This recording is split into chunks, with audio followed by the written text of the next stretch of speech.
اور لوگ آج حالات سے پریشان ہیں، اور اللہ نے دنیا کے کسی سبب میں یہ طاقت نہیں رکھی کہ وہ حالات کو بناوے، مال ہو، ملک ہو، عہدہ ہو، زمین ہو، ہتھیار ہو، کوئی سبب دنیا کا ایسا نہیں ہے جو حالات بناوے۔ اللہ نے حالات کو اپنے قبضے میں رکھا ہے، اسباب بندوں کو دیے ہیں کہ دوا بیچنے والوں کو دی، دوا جاننے والوں کو دی، اور شفا اپنے ہاتھ میں رکھی ہے کہ شفا اللہ دے گا۔ کوئی مریض توحفہ ہوا یشفین، کہ میرا خدا وہ ہے کہ جب میں بیمار ہو جاؤں وہ مجھے شفا وہ دے۔ دوائیں ہمارے قبضے میں ہیں، علاج کے اسباب ہمارے قبضے میں ہیں، ساری مشینیں ہمارے قبضے میں ہیں، اور شفا کون دے گا؟ یہ شفا اللہ دے گا۔ کہ حالات کو اللہ نے اپنے قبضے میں رکھا ہے اور اسباب کو بندوں کو دیا ہے، اس لیے اسباب سے وہ ہوگا جو اللہ چاہے گا، وہ نہیں ہوگا جو بندہ چاہے گا۔ دنیا کی تمام چیزوں کو اللہ نے مسخر کیا ہے، پابند کر دیا ہے۔ سورج کو پابند کیا، چاند کو پابند کیا، ہوا کو پابند کیا، سب پابند ہے۔ جانور پابند ہو جاتا ہے آپ کا، آپ سواری پر سوار ہوتے ہیں تو دعا پڑھتے ہیں سبحان الذی سخر لنا ھذا وما كنا له مقرنین، یہ پاک ہے وہ پروردگار جس نے اس جانور کو میرے تابع کر دیا، میری خدمت میں لگا دیا۔ سارے اسباب جو ہیں وہ قدرت کے تحت میں ہیں، تمام اسباب سے وہ چیز ہوگی جو اللہ چاہے گا۔ اس لیے ہمارے حالات ہمارے اسباب سے بننے والے نہیں ہیں، یہ طے ہے کہ اللہ نے حالات کو اپنے قبضے میں رکھا ہے، اور حالات کی موافقت ان لوگوں کے لیے ہوگی کہ جن کی زندگیوں میں اللہ کی اطاعت اور تابعداری آوے۔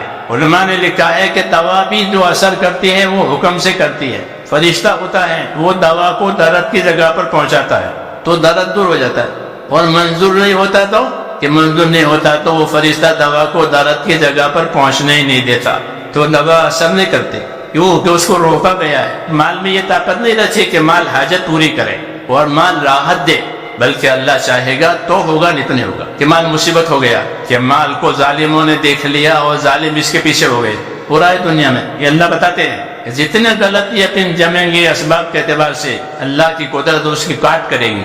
اس لیے میرے دوستو، سب سے زیادہ طاقتور چیز جو ہے وہ اللہ کا امر ہے۔